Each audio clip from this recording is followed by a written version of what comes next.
Hey everyone, welcome back to another video on my channel.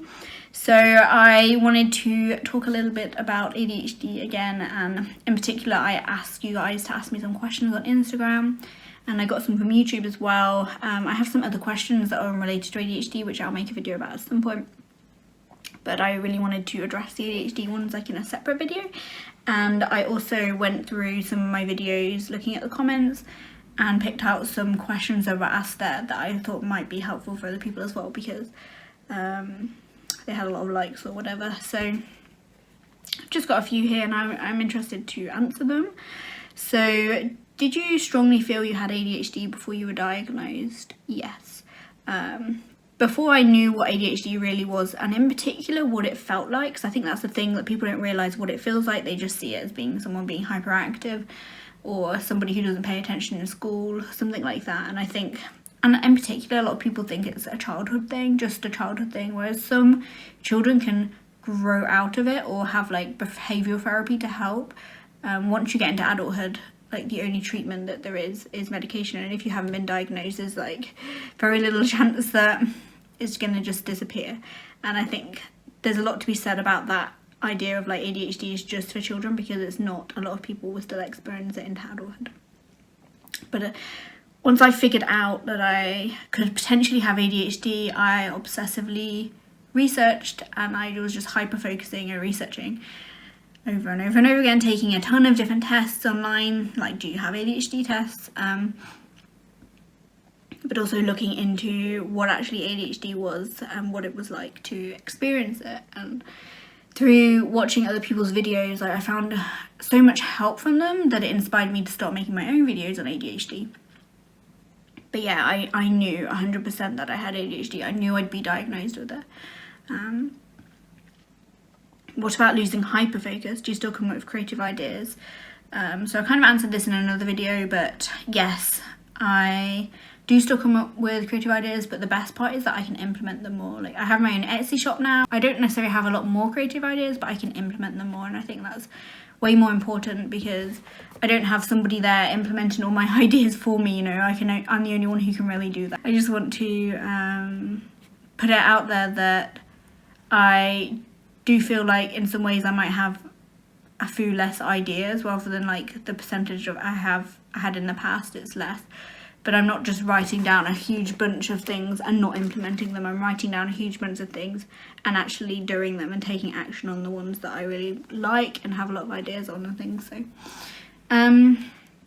where are you from and how long did it take you to get diagnosed? So I live in the UK.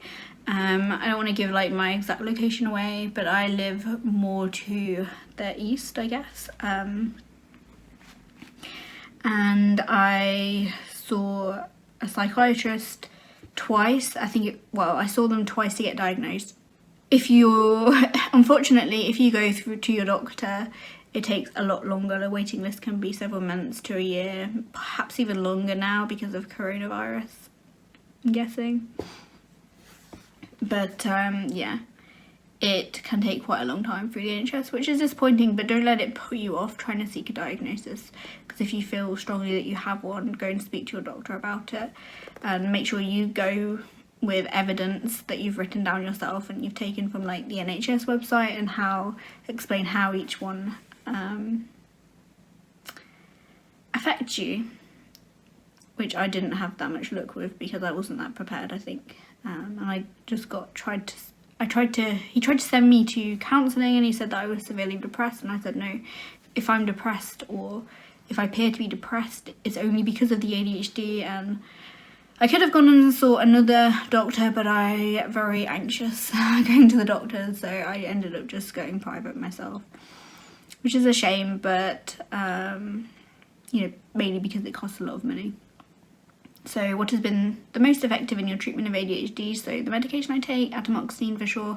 I've heard and read a lot that in adulthood, the only real treatment that is that beneficial is medication, unfortunately, because some people don't like taking medication for whatever reason they have for that. But I also really think that taking medication shouldn't be shameful. and I've actually started talking about this on my Instagram account at Sarah Dawn Chronicles, no less.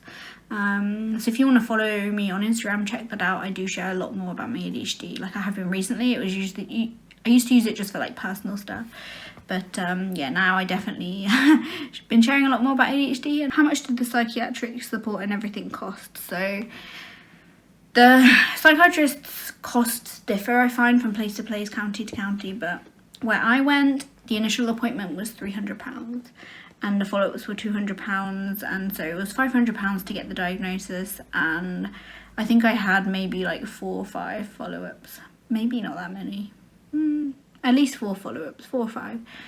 So you can imagine that cost well over £1,000, so yeah, it's quite a lot of money, but in my opinion it was very well worth it. Extremely worth it. I'm wondering how your opinion on being medicated for ADHD has evolved over the past year. Do you still advocate for it just as much now as you did when you made this video? Yes is the simple answer to that question. I advocate for it just as much as I did then, if not more, because I started advocating for it on my Instagram, and yeah, I think there's no shame in taking medication at all, even though, and I think that one of the reasons I did was because of some of my own internalized ableism before, and I did think that you could just, you know, with anything like depression, anxiety and things like that, I was just like, I'm not going to take medication for these things.